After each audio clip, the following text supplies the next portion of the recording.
Alana had once believed that love was meant to heal. She clung to that belief like a lifeline through her 20s, through the long nights and longer sacrifices, through whispered prayers in hospital stairwells. But love, at least the kind Marcus gave, didn't heal, it hollowed. They met in Baltimore when she was a bright-eyed nursing student balancing textbooks and night shifts. He was confident, charismatic, and working as a warehouse supervisor. He had an effortless charm that made her feel chosen. He brought her flowers just because, and waited outside the hospital with hot cocoa after her shifts. He told her she was too smart, too beautiful, too rare for a man like him. She thought it was humility, not a warning. But everything changed after the vows. The flowers stopped. So did the warmth. What replaced it was cold control, subtle at first, then cutting. He belittled her in private, then in public. Called her lazy when she was exhausted. Mocked her ambitions, even when she became a charge nurse. Glorified maid in scrubs, he'd sneer. Don't let that little title get to your head. The emotional abuse crept in like mold. Silent, invasive, and suffocating.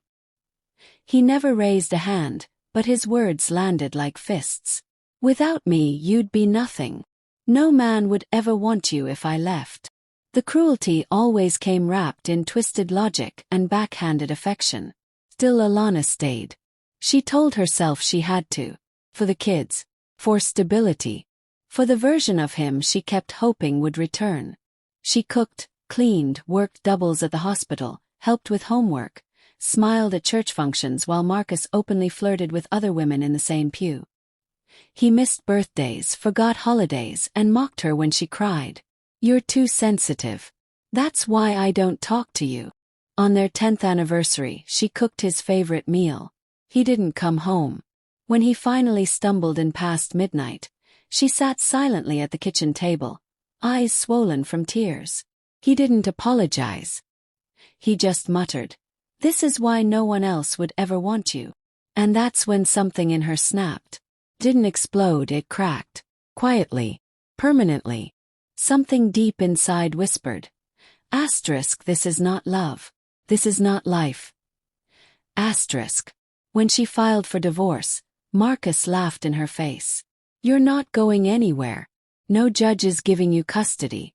You can't survive without me. But she did. She moved into a cramped 2-bedroom apartment in West Baltimore with the kids. She picked up extra shifts, walked the children to school in the dark, hand-washed uniforms, studied online during her breaks. Friends begged her to slow down, but she knew what survival cost, and she was willing to pay it. She had no choice. Marcus stopped child support after 2 months. You wanted this, he said. Handle it. He poisoned the children's minds too. Told them she'd destroyed the family. That she didn't love them enough to keep the home together. Alana cried into her pillow while they slept. She never let them see her broken. 2 years passed. Then one morning in the hospital lobby, over a forgotten phone charger, she met Jordan. He wasn't flashy. He didn't try to charm her. He simply saw her. They talked about parenting, music, faith, and fear.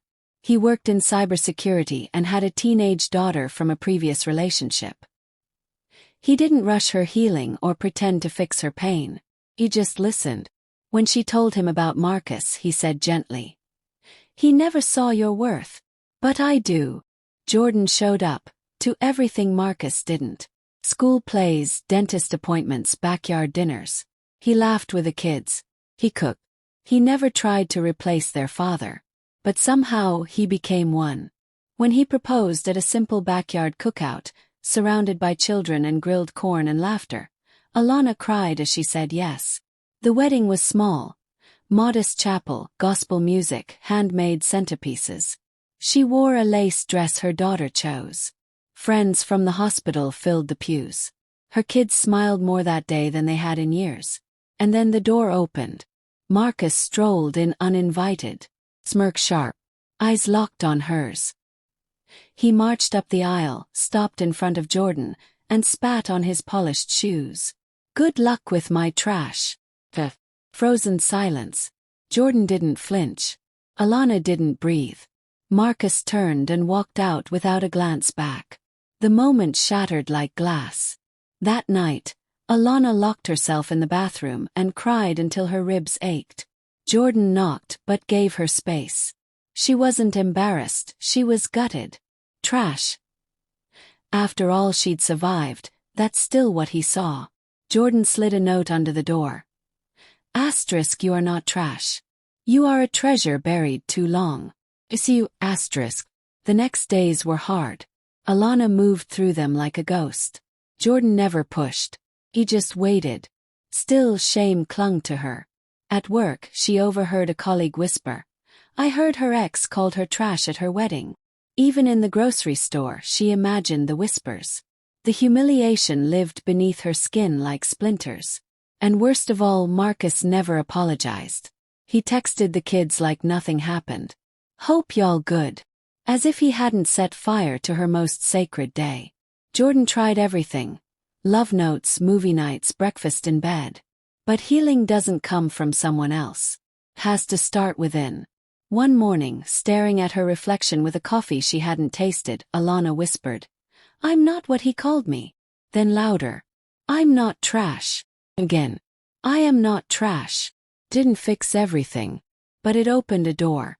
She started journaling again. At first just for herself. Then for others. She wrote letters she never sent. In one she told Marcus, You broke me, but you don't get to keep the pieces. With time her laughter returned. First soft, then steady. Her son noticed. Mom's dancing again, he whispered to Jordan. But the scars remained. Alana avoided places Marcus might show up. She dodged mutual friends, skipped events. Not from fear but fatigue. She was tired of surviving around his shadow. The emotional abuse hadn't ended. It had simply evolved. It lived in the children's words, in the absences he left behind. One night her son said, Daddy said you're why he left. The pain was instant.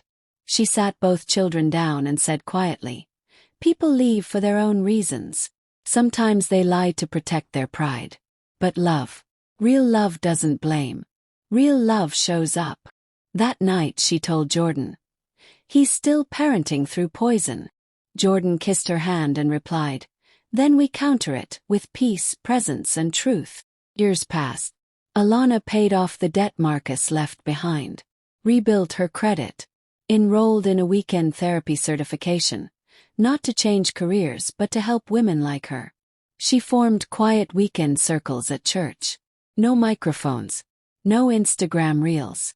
Just truth. Just safety. Just healing. She never mentioned Marcus's name.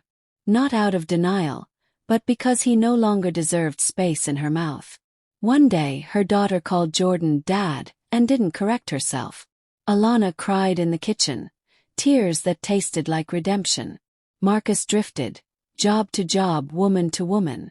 Word spread he had another child he barely saw. Alana didn't care. Her peace wasn't tied to his chaos anymore. Then one ordinary afternoon, she was called into the hospital conference room. A patient had written a letter, describing Alana's compassion, her strength, her ability to make people feel seen. The hospital nominated her for a leadership development scholarship. As the administrator read the letter aloud, Alana blinked back tears. Because finally, after everything, someone had put into words what she always hoped was true. Asterisk, she was not what Marcus called her. She never was.